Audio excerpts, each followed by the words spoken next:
ഞാൻ കൊന്നു സാറേ, അയാളെ ഞാൻ കൊന്നു.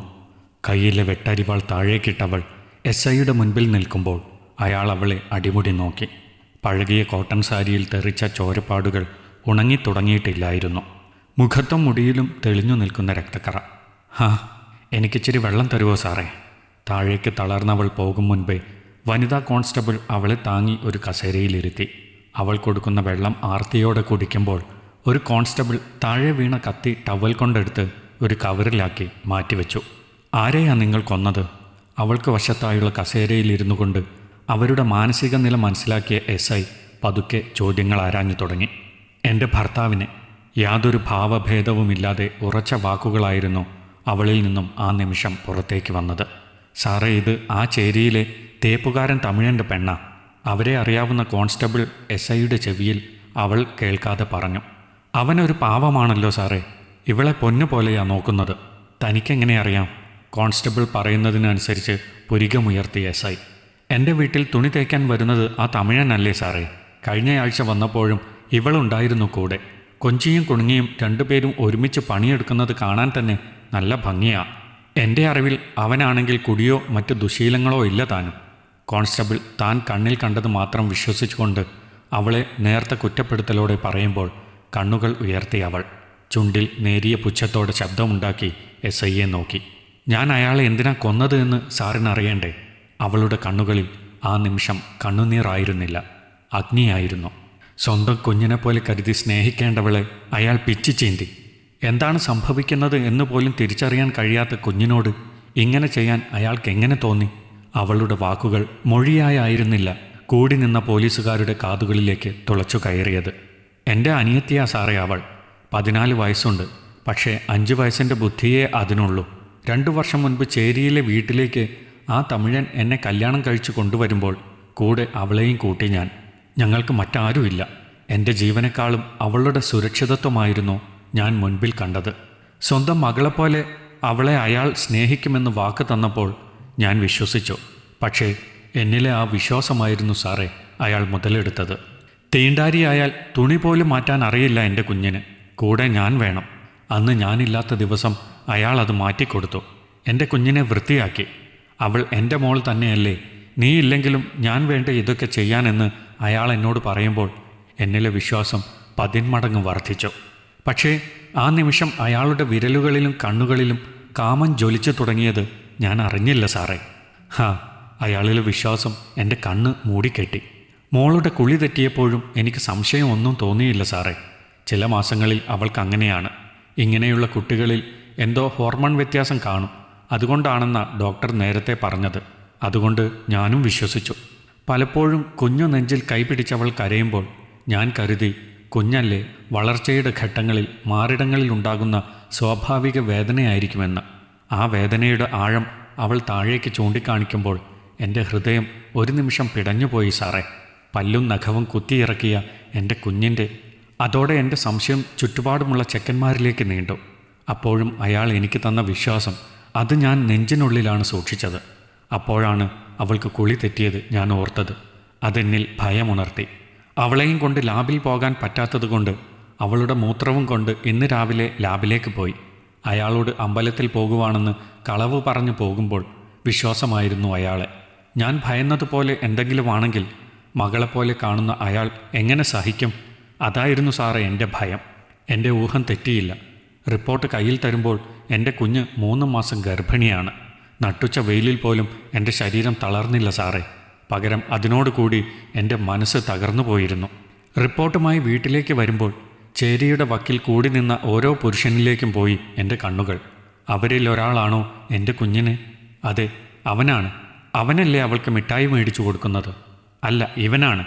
ഇവനല്ലേ അവൾക്ക് കരടിപ്പാവയെ മേടിച്ചു കൊടുത്തത്? അതുമല്ല, ആ നിൽക്കുന്നവനാണ്. അവൾക്കന്ന് പനി കൂടിയിട്ട് അവൻ്റെ ഓട്ടോയിൽ അവനല്ലേ അവളെ എടുത്ത് കയറ്റിയത്? അപ്പോൾ അവളെ അവൻ അനാവശ്യമായി തൊട്ടിരുന്നോ? പിന്നെ ആരും ഇല്ലാത്തപ്പോൾ വന്നതാണോ? എൻ്റെ നോട്ടം പലരിലേക്കും നീളുമ്പോൾ അവരെല്ലാവരും തിരിച്ചെന്നെ സംശയത്തോടെ നോക്കുമ്പോൾ എൻ്റെ കയ്യിലിരുന്ന റിപ്പോർട്ട് വിറകൊണ്ടു. ഇല്ല, ഇനി ഒരിക്കലും ഒരാളെയും അവളുടെ ദേഹത്ത് തൊടാൻ ഞാൻ അനുവദിക്കില്ല. റിപ്പോർട്ടും ചുരുട്ടിപ്പിടിച്ച് ഞാൻ വീട്ടിലേക്ക് ഓടുമ്പോൾ പാതി തുറന്നു കിടക്കുന്ന വാതിൽ കണ്ടതും എൻ്റെ ശ്വാസം നേരെ വീണു. അതെ, ഞാൻ വിശ്വസിക്കുന്ന അയാളുണ്ടവിടെ. എൻ്റെ കുഞ്ഞിന് സുരക്ഷിതത്വം ഏകാൻ അയാളുണ്ട്. പറയണം, ആരായാലും അവളെ തൊട്ടവനെ അയാൾ വെട്ടിനുറുക്കും. അത്രമേൽ അയാൾ അവളെ സ്നേഹിക്കുന്നുണ്ട്. വിശ്വാസത്തിൻ്റെ പുറത്ത് എന്നിൽ വരുന്ന ചിന്തകളുമായി ഞാൻ ഓടിച്ചെന്നു. ആ നിമിഷം അകത്തെ മുറിയിൽ ഉയർന്നു പൊങ്ങുന്ന സീൽക്കാര ശബ്ദം, പല രാത്രികളിൽ ഞാൻ കേൾക്കുന്ന അതേ ശബ്ദം തന്നെയല്ലേ അത്? ഇതേ കിതപ്പിൻ്റെ താളമല്ലേ എന്നിലെ പെണ്ണിനെയും ഉണർത്തുന്നത്? ആ റിപ്പോർട്ടിൻ്റെ സ്ഥാനത്ത് വെട്ടരിവാൾ എൻ്റെ കൈകളിൽ എത്തിച്ചേരാൻ അധിക സമയം വേണ്ടി വന്നില്ല സാറേ. മുറി തുറന്ന് ഞാൻ അകത്ത് കയറി. വിശ്വാസം നഷ്ടപ്പെട്ടവളുടെ മനസ്സും അവിടെ നഷ്ടമായിരുന്നു. ഇത്രയും നാൾ വിശ്വസിച്ചിരുന്ന, പ്രണയിച്ചിരുന്നവനെയല്ല ഞാൻ അവിടെ കണ്ടത്. എട്ടും പൊട്ടും തിരിയാത്ത കുഞ്ഞിൻ്റെ നഗ്നമായ ശരീരത്തെ വന്യമൃഗത്തെപ്പോലെ ഭോഗിക്കുന്നവനെയാണ്. വെട്ടിയത് കഴുത്തിലാണ് സാറേ. അവളുടെ കണ്ണുകൾ SIയുടെ മുഖത്തേക്കുയർന്നു. ആ കുട്ടിയെവിടെ? SI സംശയത്തോടെ നോക്കുമ്പോൾ അവൾ മുഖം വെട്ടിച്ചു. കൊന്നില്ല, കൊല്ലാൻ കഴിഞ്ഞില്ല. അവളുടെ ദേഹത്തു നിന്നും അയാളെ വലിച്ചു താഴെയിടുമ്പോൾ അവളെയും കൊല്ലാൻ തന്നെയായിരുന്നു നിശ്ചയം. പക്ഷേ അവളുടെ നിഷ്കളങ്കമായ മുഖം, ജീവൻ്റെ തുടിപ്പുള്ള ഉദരം, കഴിഞ്ഞില്ല സാറേ എനിക്ക്. അടുത്തുള്ള വീട്ടിലെ അമ്മയെ ഏൽപ്പിച്ചിട്ടാ ഞാൻ ഇങ്ങോട്ട് വന്നത്. പതുക്കെ അവളുടെ തല താഴുമ്പോൾ SI വേണ്ട നിർദ്ദേശം എല്ലാവർക്കും കൊടുത്തു കഴിഞ്ഞിരുന്നു. 3 വർഷങ്ങൾക്ക് ശേഷം വനിതാ സെൻട്രൽ ജയിലിൽ നിന്നും പുറത്തിറങ്ങുമ്പോൾ അവളുടെ കണ്ണുകൾ ചുറ്റും പാഞ്ഞു. ഇല്ല, ആരുമില്ല എന്നെ കൂട്ടിക്കൊണ്ടുപോകാൻ. നിയമത്തിനു മുൻപിൽ ചെയ്തത് തെറ്റാണെങ്കിലും മനസാക്ഷിക്ക് മുൻപിൽ ശരിയെന്ന് തോന്നിയതാണ് ചെയ്തത്. ശിക്ഷ ഏറ്റുവാങ്ങി കോടതി മുറിയിൽ നിന്നും പുറത്തേക്ക് നടക്കുമ്പോൾ കണ്ടു, സുരക്ഷിതമായ കൈകളിൽ എൻ്റെ കുഞ്ഞ്. ഗവൺമെൻറ് ഏർപ്പെടുത്തിയ അഭയസ്ഥാനത്തേക്ക് അവളെ എന്നിൽ നിന്നും പറിച്ചെറിഞ്ഞുകൊണ്ടു പോകുമ്പോൾ ചെറുതായി വീർത്തൊന്തിയ വയറിലേക്ക് പോയിരുന്നു എൻ്റെ കണ്ണുകൾ. ഇന്നവൾ എവിടെയായിരിക്കും? ആ കുഞ്ഞ് വളർന്നു കാണില്ലേ? പാല് കൊടുക്കാൻ അറിയുമോ അവൾക്ക്? എല്ലാം പഠിച്ചു കാണും. അമ്മ ആയില്ലേ? ഒരു കൂട്ടം സംശയങ്ങളുമായി അന്തമില്ലാതെ മുൻപോട്ട് നടക്കുമ്പോൾ അവൾക്ക് മുൻപിലേക്ക് ഒരു കാർ വന്നു നിന്നു. കണ്ണുകൾ സംശയത്തോടെ ഉയരുമ്പോൾ അന്ന് കണ്ട ആ SI. സാറേ, കയ്യിലെ കുഞ്ഞ് കെട്ട് താഴെ വീഴുമ്പോൾ അയാൾക്കടുത്തേക്ക് ഓടിച്ചെന്നു അവൾ. അവളെ കാണണ്ടേ തനിക്ക്? ആ ചോദ്യത്തിൽ ആവേശത്തോടെ തലകുലുക്കുമ്പോൾ അറിയാതെ കണ്ണുകൾ നിറഞ്ഞു വന്നു. പ്രതീക്ഷയുടെ കണ്ണുനീർ. നിർഭയ എന്നെഴുതിയ ബോർഡ് കടന്ന് കാർ ചെല്ലുമ്പോൾ തന്നെ കണ്ടു തന്നെയും പ്രതീക്ഷിച്ചു നിൽക്കുന്ന എൻ്റെ കുഞ്ഞിനെ പോലുള്ള കുറേ കുഞ്ഞുങ്ങൾ.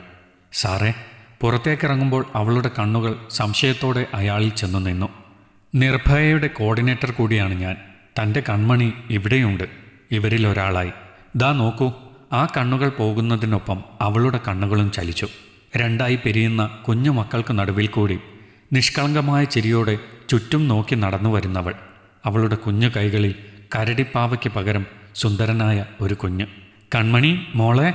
അവളിലേക്ക് ഓടി അടുക്കാൻ അധികം സമയം വേണ്ടി വന്നില്ല ആ ചേച്ചി, അല്ല ആ അമ്മയ്ക്ക്. ഇത്രയും നാൾ കാണാത്ത പരിഭവം കുഞ്ഞടിയിലും പിച്ചിലും മാന്തിലും തീർത്തവൾ തൻ്റെ കുഞ്ഞുദരം അവളെ കാണിച്ചു. പിന്നെ കയ്യിലെ കുഞ്ഞിനെയും. ചേച്ചിക്കറിയാം എൻ്റെ പൊന്നുമോളുടെ കുഞ്ഞാണെന്ന്. അമ്മയാ നീ അല്ലേ? ചേച്ചിക്ക് കിട്ടാത്ത സൗഭാഗ്യം. നിഷ്കളങ്കമായി ചിരിക്കുന്നവളെ മെല്ലെ തലോടി അവൾ. ആര് പറഞ്ഞു തനിക്ക് ആ ഭാഗ്യം ഇല്ലെന്ന്? ആ നിമിഷം മുൻപോട്ട് വന്ന SI ചിരിയോടെ ആ കുഞ്ഞുങ്ങൾക്കടുത്തേക്ക് നീങ്ങി നിന്നു. കൺമണിയെപ്പോലെ തന്നെ നിർഭയയിലെ കുഞ്ഞുങ്ങളെ മക്കളെപ്പോലെ നോക്കുമെങ്കിൽ നിർഭയം തനിക്കും ഇവിടെ ജീവിക്കാം, ഈ മക്കളുടെ അമ്മയായി.